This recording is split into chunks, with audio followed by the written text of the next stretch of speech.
Hi, this is Aggie, and happy Thanksgiving to all of you. I wanted to make a video and show you my recent purchase. As you guys know, I was using this Intrepid 2 for roughly several years, and because it's a top loader, every time you loaded the wood, out would come ashes and soot, and it would stain up the wall. So my wife said, "Hey, look, how about if I paint the kitchen and then you just go buy an insert and we won't use this one?" And as you can tell, we're using it as a plant stand, which I need to move that. So again, this thing did a great job of kind of like heating the kitchen, and then it would go upstairs, it'd heat upstairs, downstairs. But for a small stove, the output was pretty good. So here's what I purchased.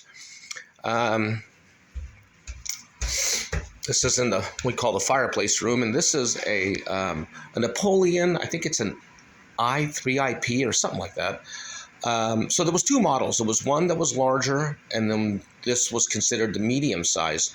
And which was confusing is that the larger model, although it was prettier and it was $1,000 more, it had lower BTUs, much smaller firebox, and the burn cycle was much lower.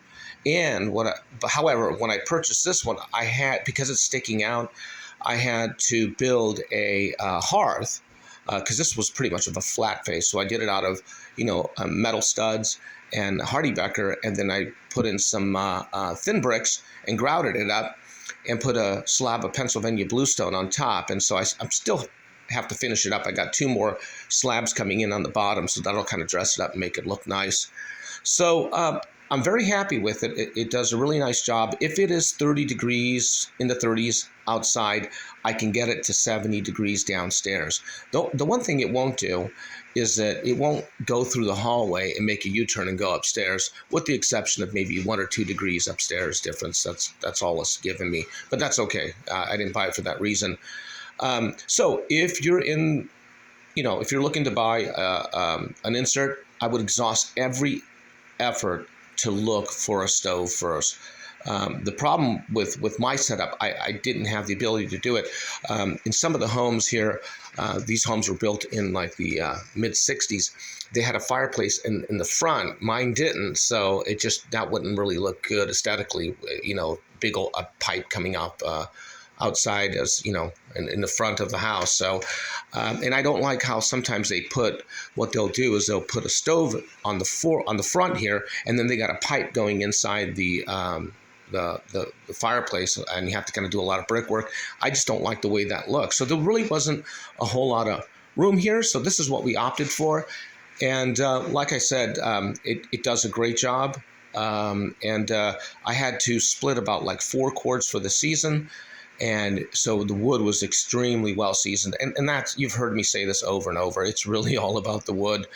And so it does a great job. Now, one of the things I would recommend is if you are burning all the way through the season, it's imperative to get it swept. And I wasn't always sold on that. And so when they came over here to do it, I told them, hey, when you sweep it all, I want to see how much is in there. And it was probably about a third full of soot and ashes and everything else. And that might have been part and parcel with because maybe the wood that I was using wasn't very seasoned. So I'll see what it looks like this year. But again, it's done a great job. But then again, if you're looking for something that throws more heat, you consider a stove that has 6 sides. And if it fits in your house, that's all I would recommend. But that's all I have. And, thank you, and have a wonderful Thanksgiving.